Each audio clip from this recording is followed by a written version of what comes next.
Good morning, good afternoon, good evening. However you're watching, wherever you're watching, however you listen, wherever you listen.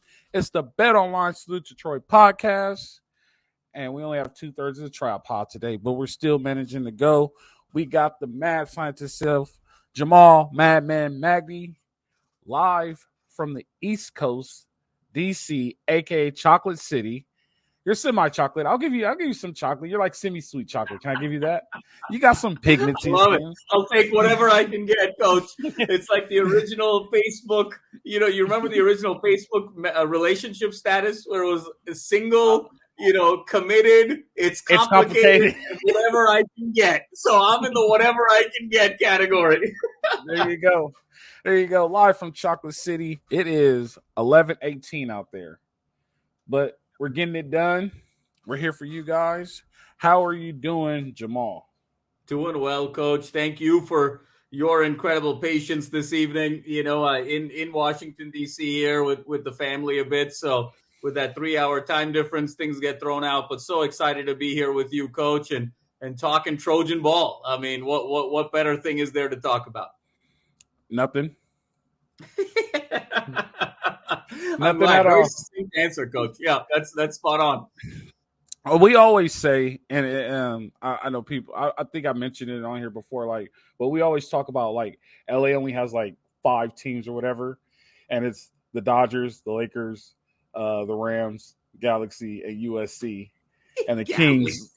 Well, the Galaxy in there. Galaxy were here first. Galaxy's LA's original team. You know what I mean? And so we always talk about this. So there's nothing better. Right, we got a guy spending all his money on building a stadium, hoping to bring a championship, and it's not going to bring anything. So it's just a waste of money. A stadium, but he doesn't have any stars to play. Hey, Kawhi Leonard's knee is Swiss cheese. Playoff P is way off P, and we got my man Russell Westbrook is. It seems like he's ready to take off, and James Harden, well, you can't rely on him for anything when it matters. So, nevertheless, Coach, we digress. Yeah, there you go. And don't forget, we don't have any banners, so sing your high school jersey so we hang it up on the wall. Don't forget about that one. Mm-hmm. So definitely, I want to swing into this. We're gonna talk NIL a little bit. So I want to kind of segue into NIL. Brian Kelly, came out today and said he's not about the transfer portal, and he's not about buying players, right? That's a bold statement to say in this era. That's pretty much saying, we're doing it the old school way. We're going to cut up film with scissors and glue while everybody else is using computers, right? That's the comparison I made. It also kind of makes me feel good going into Labor Day weekend. You know what I mean? Catching up. NIL is what it is. We knew this day was coming once California released the law. We knew this day was coming, and all the other states follow. And finally, NCAA was like, forget it. You guys just do it. And I've talked about all the time. I don't like the way the NCAA's done it because they didn't cap it, right? It's kind of like AI is coming, right? But how is it coming, and what is it going to do? So it's here. We're seeing what it's going to do. I don't think it's a very good idea. You have to pay players. Pay to play is in. You have to do it. That leaning into our Trojans. I will say this. I was impressed by that dinner that they put on. Very impressed by that dinner that they put on. House of Victory put on a dinner, and the who's who of USC athletics was at that dinner. Ran by Jen Cohen. She's starting to maybe show she's about her word. You have the price for each seat. How much was each seat? It was $12.50. $12.50 a seat. You know what, Jamal? If I would have got an invitation, I would have paid to go to that. Yep. You know what I mean? I would have paid to go to that because we know what it's going for. The question still is, and I'll lead it off. The question still is, what is USC doing for NIL? And I'm going to stop asking that question. And this is the reason why. USC is one of those particular schools that does not have to report their financials publicly. So I think USC is playing that game. You're never going to know what they're doing with NIL, but we'll show you when we need to. I'll give the example, Bear Alexander. 24 hours, we got the situation resolved. I think a lot of people worry because you see the big D tackle that went to Oregon, and I think that was a different situation. I think they're looking for players who are committed to the team and not chasing the bag at this point in time. My opinion, that's what I think. But as far as USC's NIL, I think they're loaded in NIL, or not. They might not be loaded yet, but they're getting to the point to where people are starting to buy in and starting to donate to NIL, and they're going to be loaded in NIL. But we will never, ever know because they don't have to tell us because they're not a public institution. I think we could kind of back off of the worries of NIL because of that reason. With that, I will pass it to you. What do you think, Matt, man? No, Coach, I mean, it's a great point. And I want to start by agreeing with you on a number of things. I think number one, yes, I think the event a couple of weeks ago was very impressive because for no other reason, obviously it was sort of star-studded and packed, but it is now shown that the USC NIL has been sort of consolidated and aligned around House of Victory. Remember, Yes. 3 months ago, 6 months ago, 12 months ago, 15 months ago, all of these different collectives, nobody was talking to each other. Nobody was very coordinated. Now it's abundantly clear that House of Victory is the preeminent collective at USC. So, number one, I think just that alignment helps a great deal. Number two, I agree with you. Obviously, USC does not have to disclose, their financials, given that they're a private institution. So you never know whether they're going to be struggling, they're going to be doing great. What you're just going to be seeing is how many players they can get, what's the quality of those players, and then what the productivity is going to be on the field. So I completely agree with you that the lack of transparency by design is there, I think, as a strategic advantage. Number three, I think the linchpin to this conversation is a lot of what Brian Kelly said in terms of, hey, we want to develop you. There are opportunities in Baton Rouge, but look at our track record of taking guys to the NFL. Look, we just had the Heisman Trophy winner. We just had Malik Neighbors. We've had this history of great wide receivers, great defensive linemen in the NFL. If you're just chasing a bag, maybe this isn't for you, but if you want to get developed, this is a place to come to. Very similar, actually, to what Lincoln Riley is saying at USC. Now, here's, Coach, where I have a little bit of a different point of view. I think right now, USC, from an NIL perspective, look, we're in an uncapped sport, to your point. Totally agree. So what is the greatest comparison to college football today? It's Major League Baseball. I was about to say baseball. Yeah, baseball. Now, if I were to diagnose USC from afar today, I would say they're not the Yankees. They're not the Red Sox. They're not the Dodgers. They're not the Cubs. They're not the ultimate big market teams. They are more of a middle market team. I think they're the St. Louis Cardinals. They're the Houston Astros. There are teams that they can win, the Chicago White Sox, teams that they can win it all, but you have to be very mindful of how you go and deploy your resources. It's not carte blanche the way it is at Ohio State or Oregon or Texas or Georgia. You have fewer resources than those schools, so you have to be really intentional about how you use them. And if you're going to use them, you want to ensure that you're using them on players that want to stay. Now, here is the challenge. And this is where I think both Brian Kelly and Lincoln Riley are going to really be facing a significant challenge. And Coach, I'm going to break this down mathematically for you in terms of expected value. You remember the old probability class of expected value, right? Mm-hmm. Where the probability of some outcome times the payoff, right? So whether you're going to Vegas at the blackjack table or whether you're going and betting on sports or you're doing anything, expected value, probability of the outcome and the payoff of the outcome. Now, you got to use the best example, Jamal. We just had the Kentucky Derby. Expected value. There you go. Exactly. So now if we take this expected value concept, Coach, and we apply it to prospects looking at the NFL, right? So let's look at this.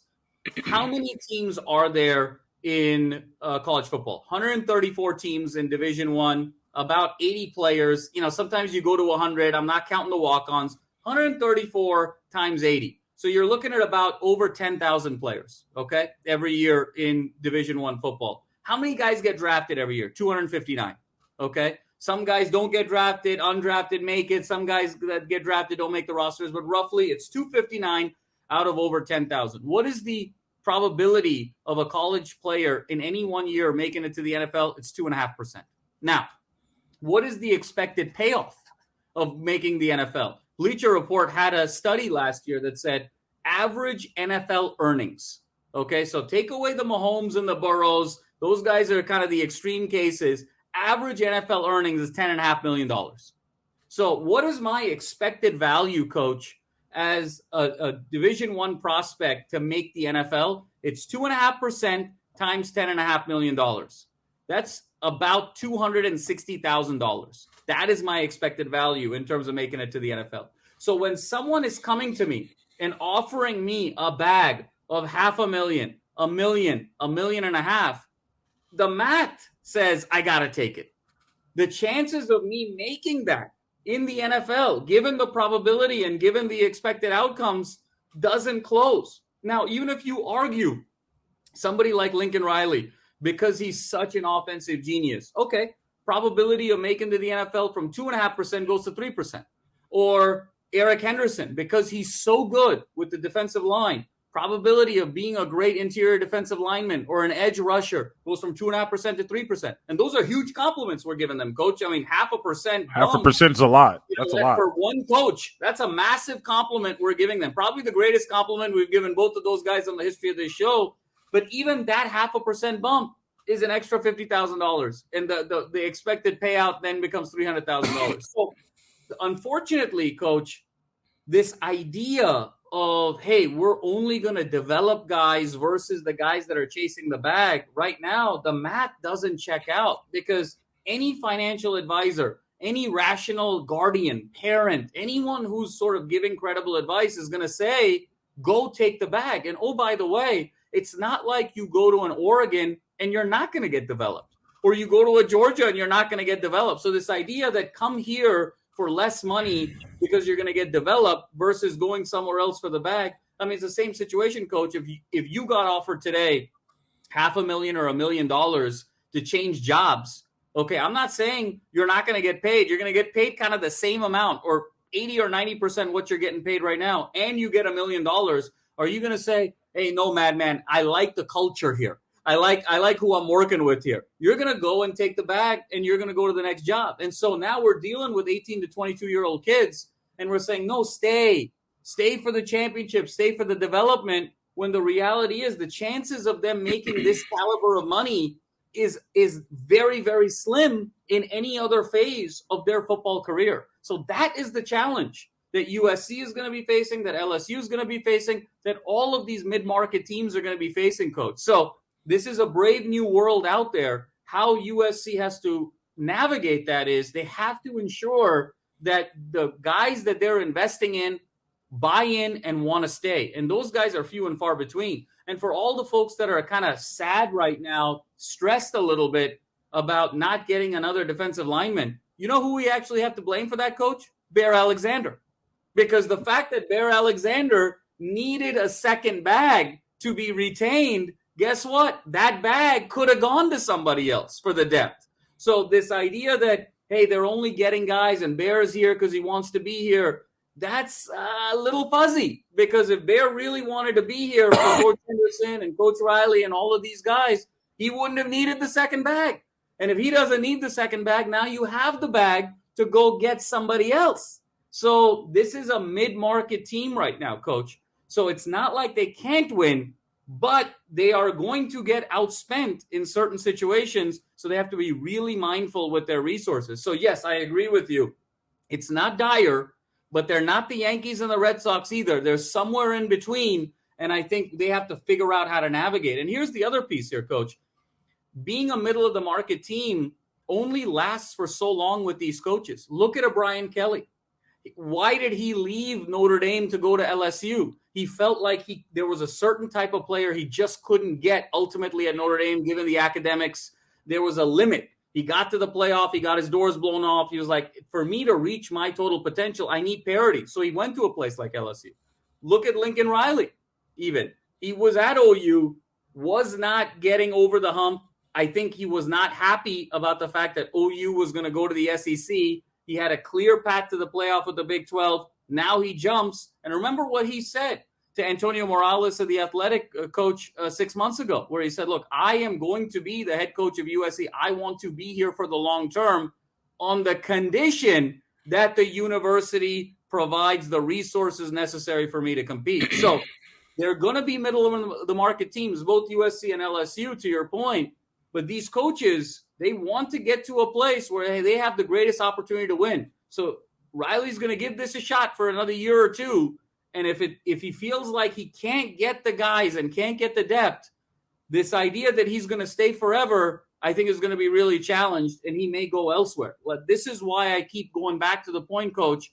There's a margin of error here. There's a window where USC has to become great again in football. And I think that margin is 2 years, this year and next year. And if it can't happen, I think there's going to be some real structural challenges moving forward. So a couple of things I want to rebuttal back on, and that's one of the reasons why when it's just us two talking, we could talk on these things, and I just love everything you said about it, and you bring up valid points. One rebuttal I would have is I think, and I don't have any hard evidence which doesn't hold up against you. You're like my friend Ryan, like you have to have factual evidence or it has to make sense or you'll just kill it. So I do think the offensive lineman or the defensive lineman who came, got the money, and left kind of put SC in shell shock because they don't want to do that again. And then in Bears' defense, and I don't know how much weight this holds, I think outside pressures caused him to go get more money, which I don't think that's fair to Bear, but he had to do what he had to do because he's taking care of other people at such a young age. And I hate that. I know we talk about that all the time, which probably also put him in strain right now. Because I will say this, and you say this all the time, right? If I'm SC has $7 billion donors right now, at the drop of the hat, if we really needed it, hey, the Coliseum, we can't play in the Coliseum because it's deemed inhabitable. They're going to red flag it, right? We need to fix it. We'll get those $7 billion donors to donate as much as we need right now to get the Coliseum fixed. No problem, right? Compared to Oregon and Phil Knight is an open checkbook. SC's donors are more like, I need to see it. I need to know what ROI is going to. Oh, I get my name on the building? Okay, for sure. Here's the money you need. I think we did make a step forward with that House of Victory dinner. I will say that. I think that is a big step forward. But I still think that those big donors are like, I'm not sure yet. What is this really, really going to? If we still had Galen, I don't think NIL will be an issue. Galen was that open book. You know what I mean? But Galen's kids are in charge of the money now, and it's like it's not the same thing. So Galen was that open book. You were there every halftime. Oh, Galen wrote another check. Another check. Like that was the open book. I also want to say I don't think you could compare Lincoln Riley to Brian Kelly. And this is why I say that. If Lincoln Riley had an open book like Phil Knight, which I understand you say that's what Lincoln Riley wants, and those are the sources he needs, and he has two. If you don't give that to him in 2 years, SC fans are going to be mad that Lincoln Riley left. So I'm going to address that right now. If Lincoln Riley had the bidding money, I think Lincoln Riley would be more aggressive in bidding, right? My worry as a Trojan with some old school Trojan in it is that we start getting these players just to bid war and buy championships, and we lose that culture. I think there's a small glimpse in him where, all right, we really want this guy. We talk to him. We like him. Let's get into a bidding war for him, and let's get him because he's going to stay here for his entirety. If he asks for a bump, we'll give him the bump because he deserved that bump, but in his heart, he's a Trojan. I get that. Brian Kelly is not going to change at all. You get what I'm saying? Lincoln Riley at least has the will to pay players, but I think Lincoln Riley is a little shell-shocked because the pocketbooks aren't all the way open, which he also in 2 years needs to show, hey, we need to open these pocketbooks if we want to show some success and we want to keep moving forward, right? So those are my comebacks for what you said to that. No, Coach, I'm with you, and I think totally agree there. And again, I don't blame Bear in any way, shape, or form. I know. Situation in that, I mean, it's an unenviable situation. He did what was best for his family, and you have to commend him for that. I think the challenge, though, is that even a guy like Bear who feels like, you got him and he's committed, you do have these external factors that you have to take into consideration. And sometimes you got to pay a guy twice. And when you do have that limited checkbook, it becomes a challenge. And the other thing, Coach, I will say, House of Victory event was absolutely phenomenal at $12.50 a plate. UCLA had a similar dinner 6 months ago at $1,000 a plate.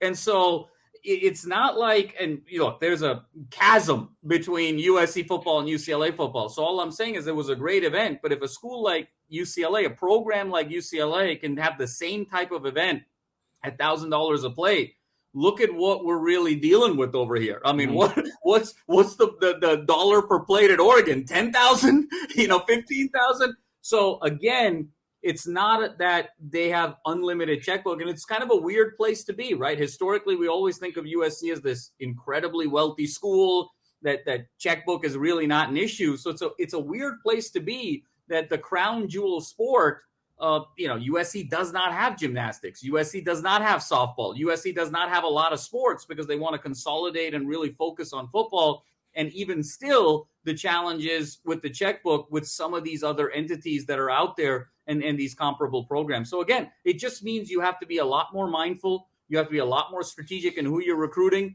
And you have to be sure that you pay them once and they want to be here for the long haul. I think that's just going to become more and more challenging down the line. You have to get more and more strategic. If you only have to play him once, SC is never going to succeed in this game. Right. You get what I'm saying? And I'll give you this example. I come in as a freshman. Oh, and just to clear it up, if I got offered $500,000 for a new position, I'm not even giving a 2-week notice and I'm starting the next day. I'm just letting you know. That's the thing, right, Coach? Like, I think we have to sort of be real a little bit here, right? If for us, it's a no-brainer, how can we expect 18 to 22-year-old kids to say, no, don't take the bag, come here, and, we got the culture and the championships and all of that stuff. Guess what? After the age of 22, the championships and the culture don't pay the bills. They don't set you up in terms of your life, right? And so we have to sort of separate the idealism from the realism, right? I mean, the idealism is, this is a USC show, but the idealism is some sort of Notre Dame thinking, right? Where it's like, Rudy, win one for the Gipper, and we're Rudy, and we're here because of Notre Dame. And the reality is, it's not really Notre Dame thinking, it's Miami thinking, right? It's not win one for the Gipper, Coach. It's win one for the stripper. I mean, that's the world that we're in right now. Okay, this is 1980s University of Miami. And so I saw some things that USCJ posted where he was like, Lincoln and Coach Henderson, they're kind of doing their thing, but this is a whole different world. And I completely agree with USCJ. And I think that's kind of what we're sharing here, kind of mathematically and logically. I see us having some conversations where sometimes it's just a little too idealistic. This isn't Rudy and Notre Dame. This is 1980s University of Miami, and we have to kind of be honest about that. The culture and the championships is only going to sell you so far when you see a high school teammate, you see a colleague with 7 figures in the bank account.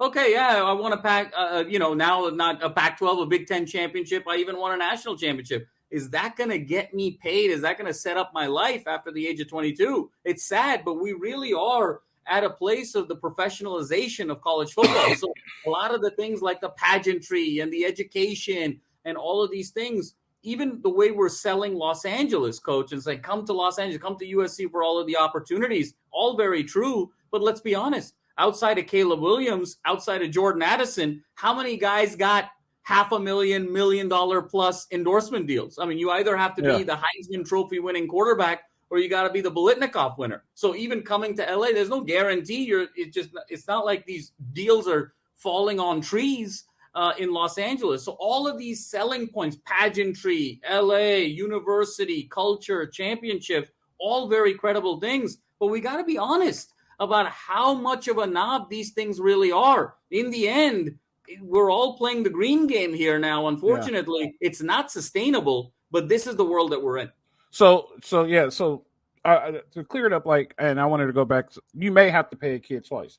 And I'll use me for an example, right? So say I come in, I get recruited, and they say, look, we'll give you $50,000 to come. And I'm just giving round numbers, right? I come in, I redshirt, and all of a sudden my redshirt sophomore year, I'm on the Thorpe Award list. I'm a dude. You know, I'm starting to become my jerseys in the bookstore. I think I'm going to have to go in and have a talk about money. You know what I mean? Because now my value, and that's the game we were at. My value is a lot better, right? You guys are making money off of me in that bookstore, and people are coming to see me, right? I'm a name. I'm a household name. It's time to start making household numbers. I was good with that 50,000 that first 3 years because I wasn't a household name, and you guys are paying for my education. I'm good. We're calling even. And back then it was about $50,000. We're even. Call it even. Now you're making money off me. It's time to talk numbers, and I need a 6-figure number, right? Like, and I'm not saying be too greedy and like, oh, I need 500,000. Like, it's fine. I need about 150. I need at least 2% off of this revenue share that you guys. Well, it'll be about 10. I need at least 10% off this revenue that you guys are making off me, you know. And so that issue will have to come up and pay twice. I want to clear up the pageantry part, right? Because I did make it seem like it's all about USC. I think I said that now. It's because the money is not there and we're a middle market team. You know what I mean? So we have to, and like I said, I think they're a little shell shocked, and you have to make the right decision. I don't know if you saw that show with me and Ryan, but I was like, if he comes, he comes. If he doesn't, he doesn't. Right. It's not the end of our world, because he could come, play for a season. Now he's out the door, and we paid him all the money. That's the problem I have with NIL. And that's why I always say you need to cap this for these guys. And a lot of people need to understand there's collective money that can be governed because it comes from the university. Now, if I go and make a commercial and I make any outside money for signing autographs, that's your money, and we cannot control that. But that's on you, and that's your hustle that you have to do. I'm talking about money from the school needs to eventually be capped because they're playing the game. And these kids are smart. They're playing the game. Like, I'm not happy here. They gave me $650. All right, you guys are giving me $650. I can be closer to home. All right, I'll come on home. I just made almost $1 million. I made $1 million. I made $1.3 million in one calendar year. You know, just from playing this game. So that's why. But now, if you cap it, right, and say juniors only get 125, right? If I go and they need to cut the payments up, I don't know if they give it all out front. I don't know if it's monthly payments, but it needs to go. Well, SC, how much did you guys already pay him? We paid him this much of the 125. All right, this is what's left on your remaining on the 125. You're not coming here to get a whole brand new 125. That's right. Easy to do. That controls the transfer portal, because why would I want to leave and I'm going to make the same amount of money, right? Everybody's getting paid. But back to what I was saying, I went off on a tangent. I apologize. No. Right now, you have to be a little careful because of the shell shock. Right now, you have to be a little bit careful because the pocketbooks aren't. I was listening to he's on Fox Radio 570 with Fred Rogan. Rodney Pete. I was listening to Rodney Pete, and Rodney Pete was like, well, yeah, we could pay him. We could pay him with no problem. But what are we paying for? Right. You know what I mean? And that's why USC, and when I used to host recruiting visits, all I did was looking downtown LA. Like, you see that skyline? We own that skyline. You don't get rich. You get rich by spending money. But when you spend your money, it's a smart risk that you're willing to take, and you know the outcome of the risk. Correct. You can't just ask these people who work their whole life to make billions of dollars to risk their money, and they don't know the outcome. There's no outcome, and they're not going to do it. $1 million, Fred, for someone who ends up going and playing at Oregon. I mean, I'm just funding my competitors, right? Right. But here's the challenge, Coach, and everything you said is spot on. But this is why it's unsustainable is because the incentives are misaligned, right? You said, what am I paying for, right? Mm-hmm. If you have another, and I'm not saying this is going to be the case this year, but let's say you have another 8-5, okay? And Lincoln's seat gets really, really warm. Mm-hmm. And that conversation happens next offseason where you say, you know what? We got to pay this kid $1 million. And frankly, Fred, I think, not knowing the exact specifics, I think it's a lump sum. I have a hard time believing it's sort of a monthly payment, because then you get into sort of a weird place of like injuries or whatnot. And, then is it guaranteed money, just like it would be kind of in an NFL contract? So you have to believe it's a lump sum. But here then becomes the question is, it's $1 million. I know the guy's going to leave after a year, but I also know if we have him, my 8-win season becomes a 10-win season. Are you willing to pay that tax? You know, No. if you have another 8-5, and then another 8-5 becomes another 9-4, and you start getting into a world of mediocrity, are you desperate enough to then say, you know what? I know the guy's not going to be here more than a year, but he is such a needle mover that I don't care. And I think that's the question that's really the unanswered question. And I think that's what's going to kind of determine who stays on this ride and who doesn't. Well, this is also the other issue you have to come to, right? They go 8-5 again, right? And now it's like, well, you know, Jamal, this guy's talking about leaving, but I'm guaranteed 2 more wins with this guy. Can we get another $1 million out of you? Right. We had this conversation last year, and we have the same record, right? Like, that's why Miami has it. Everybody thought Miami was just going to take off. These people don't make this much money by just throwing money away. What you see rappers do is not the reality of these business people who are in this top 1% of the world.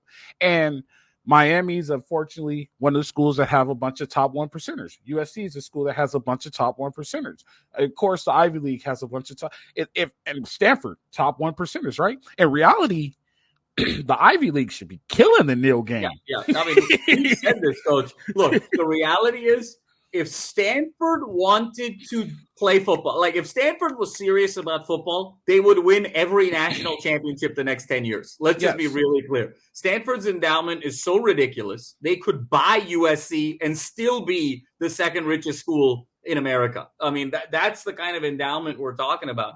But Coach, it's a really interesting point, right? Is, you know, this is the thing. When what we're seeing in the South, what we're seeing in the SEC, what we're seeing in Texas, what we're seeing in Oregon is me paying into the football program is actually giving me access to other donors that are giving into the football program. I get visibility into them to do business with them. It's kind of like if I own a bunch of restaurant chains and I'm paying I'm a big donor for the football program. Other people then are saying, man, he's such a great donor for the football program. We're going to go support his restaurant chains. Or he's a real estate guy. Because he's given so much to Georgia, we got to go stay at his hotels or really use his real estate. They're using it as an investment vehicle to actually grow their wealth. They're not. And that doesn't work out here. They love the football team. And so, and because it is so culturally dialed up football in the South and in places like Texas, and because Phil Knight has sort of created this culture with Nike, you start getting this sort of investor ecosystem. I don't know if that investor ecosystem is that way with USC right now. They're purely giving it because they love the football program, but that only takes you so far, Fred, to your point of it actually being a worthwhile investment. And that's where USC, I think, has hit the wall of being a middle of the market team. So that's, again, all to say they're going to have to do more with less, in air quotes, less being than a number like in Ohio State or in Oregon, et cetera. So let me ask you this. And the ecosystem, and the reason why I won't work for the ecosystem is because, let's be realistic. The realtor that's donating at USC, I can't go get that realtor. You know what I mean? Like, hey, you donate for USC. I played at USC. I want to go look for a house. Okay, well, I have a house in Bel Air. Nope, I can't live in Bel Air. You know what I mean? Like, here's my budget. You know what I'm saying? Like, but so you can't create that ecosystem compared to like Alabama, right? Even though that realtor could go get $1 million home for somebody, they could also go and get $850,000 home, $550,000, $400,000 because of the small network. Yes. And same thing with Eugene. And just the cost of real estate. And just, you know, there's a lot of things at play there, you know? Right. And so, and so that's the thing. So let me ask you this question, and maybe you will have the answer to it and maybe you don't. What would make the big donors, right? And like I said, we don't have Galen anymore. If Galen was here, we wouldn't have this problem, right? We could always go run to Galen. I don't know what he loved about USC athletics, but we could always go run to Galen, and Galen will fix everything. Hey, Galen, we need the fact that Galen gave a stadium in the middle of Pete's Run. And they built a stadium in the middle of Pete's Run. That tells you everything you need to know. I was just about to say that. Was a non-starter in the 2000s. Yes, there was the Elite Eight run in 01, and yes, there was a blip with with DeRozan and OJ Mayo, but you're talking about the Pete era. This is the preeminent era of USC football the last 45 years. Last half century, and basketball got a stadium amidst all of that. So that's really all you need to know about Galen. And meanwhile, we were struggling to get new facilities to try to keep up because that was during the facilities race, right? And so, my question is, what would make the donors open up their pockets for NIL, right? Because their pocket, let's just say their pocketbooks like this, right? You know, they're like, all right, here's a little bit. But how do we get them to open up the pocketbook? What would make those big donors open up the pocketbooks? Because this is the thing too. Everybody's gonna say you have so many pro athletes. Pro athletes aren't billionaires. We want the billionaires. How do we have 7 Phil Knights? How do we get those 7 Phil Knights to open up their pocketbooks like Galen used to do and give all in an NIL? Coach, it's a great question. I wish I had the answer for you right here and now, but I think it starts with a passion for football. And if they get to a place where if USC football falls below a certain standard or becomes below average for some reason, and they get really frustrated to see that, like if we ended up going back to a world of the 90s, you know, I know this is sort of a, you know, it's incomprehensible to, you know, Trojan fans who are under the age of 30. But in the 90s, UCLA beat USC 8 years in a row in football. There was no question who the better football team in Los Angeles was in the 90s. I mean, it's incredible to even say those words, given what happened with Pete then and moving forward. But it would kind of need to take something like that, Coach, not necessarily losing to UCLA year over year, but there would have to be some element where they fell below a certain standard, where it started frustrating these donors, where they said, you know what, we're not really football fans necessarily in the way a Phil Knight is or somebody else is, but we just can't see our university like this. And I think if a lack of production in football starts impacting other things, if it starts impacting enrollment, or it starts impacting just kind of the alumni engagement and, you know, the famed Trojan family, right? The alumni network starts kind of impacting the level of engagement there. I'm not saying it will or it won't. I'm just saying if it does, I think it would take those types of things to happen for then folks to say, you know what, be damned.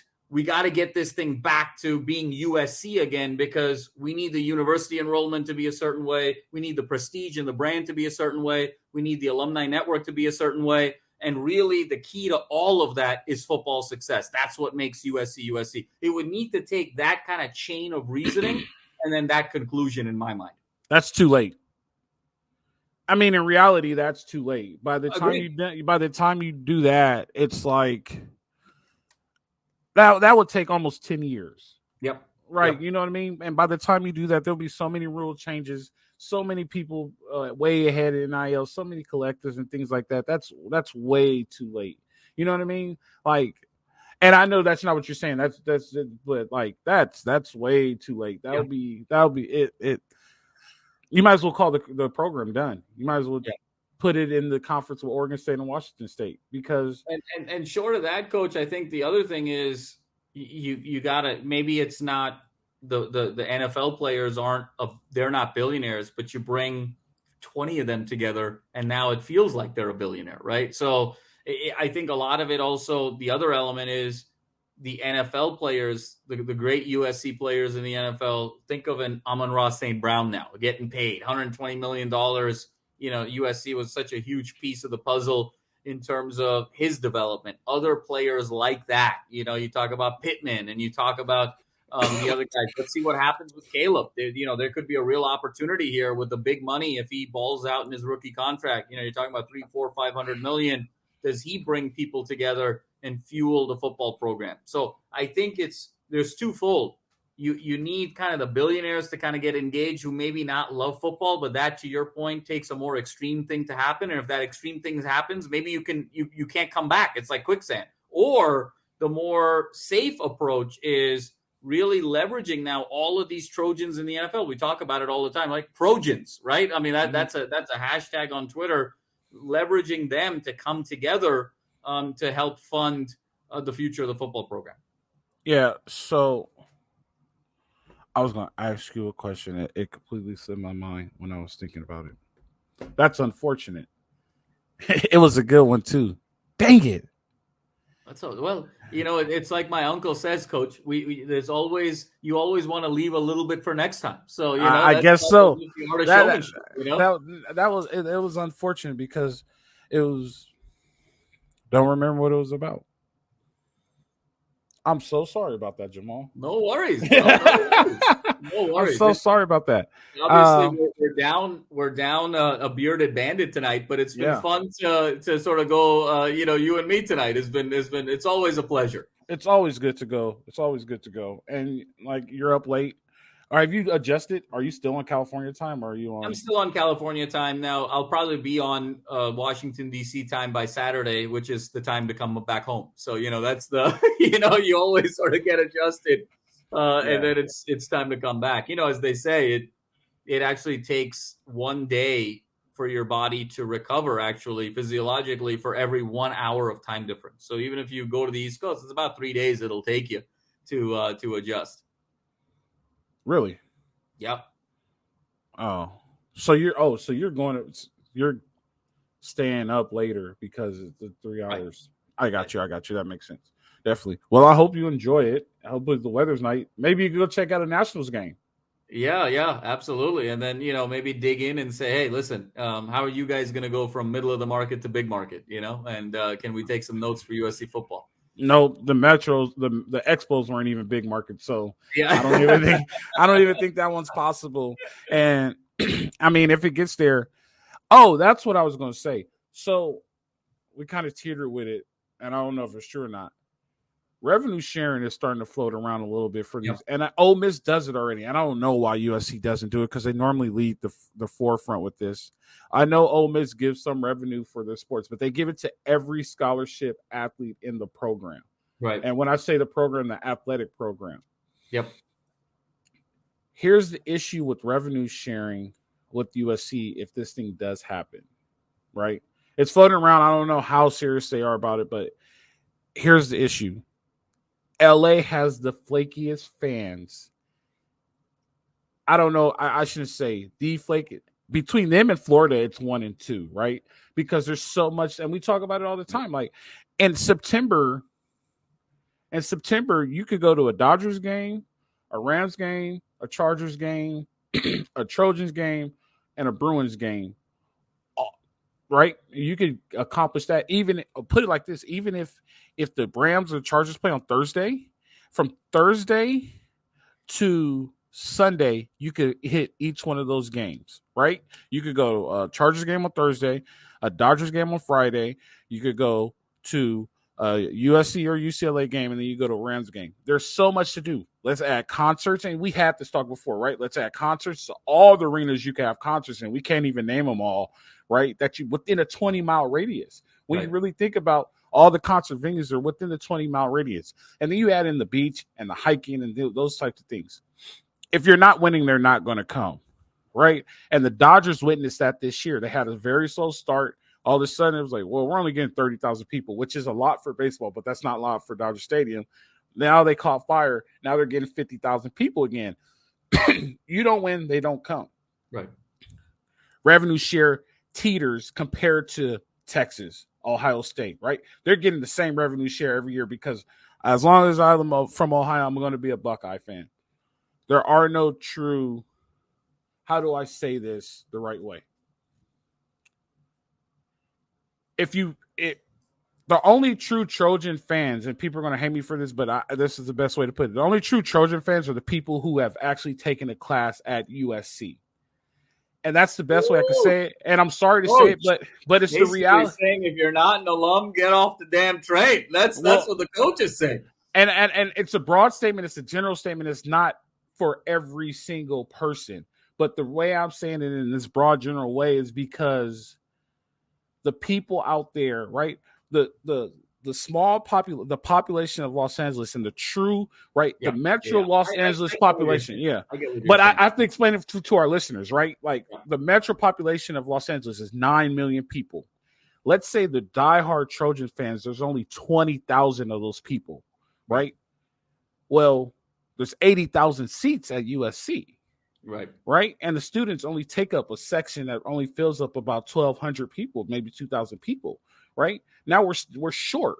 Right. If you're not winning, the rest of the stadium is not getting filled up. That's what I'm saying. Right. So how do you fill it up? How do you keep it filled up? It's the volatility of the revenue, and so then rev share becomes challenging. Now, the one thing, Coach, I will say is obviously tickets and concessions and all of that is a fraction of revenue. The big revenue, of course, is the TV money, and that's motivation for going to the Big Ten, right? And I think we are headed to revenue share. I think we're headed to a world where the student athletes are going to become just essentially employers of the university. And I think that will eliminate the collective structure. So instead of giving money to House of Victory, you're just going to give money directly to the athletic department and earmark it for football and say, this is what I want to give to football on an annual basis. And so depending on what you make as an athletic department, that revenue share plus this additional earmarked money is what it's going to be. So to me, we're headed to a world of the professionalization of college sports. So now it's really going to become even more about the money. And it's going to be even more about things like free agency and taking the best possible approach for a strong financial outcome. And I think it's going to dial down the pageantry. I think it's going to dial down the characteristics of the university in a really sad way, actually, because I think the things that made my USC experience so great, Coach, is the fact I was a non-athlete. I mean, I'm a nerdy engineer, Indian American who's went to Viterbi. But the fact that a great athlete like yourself who was on the team, you and I had very similar experiences, right? We talk about that. We ate at the same dining hall. Yeah. We took classes at the same places. We went to the same, the parties were in the same place. We were still students together, and that's what kind of created that connection.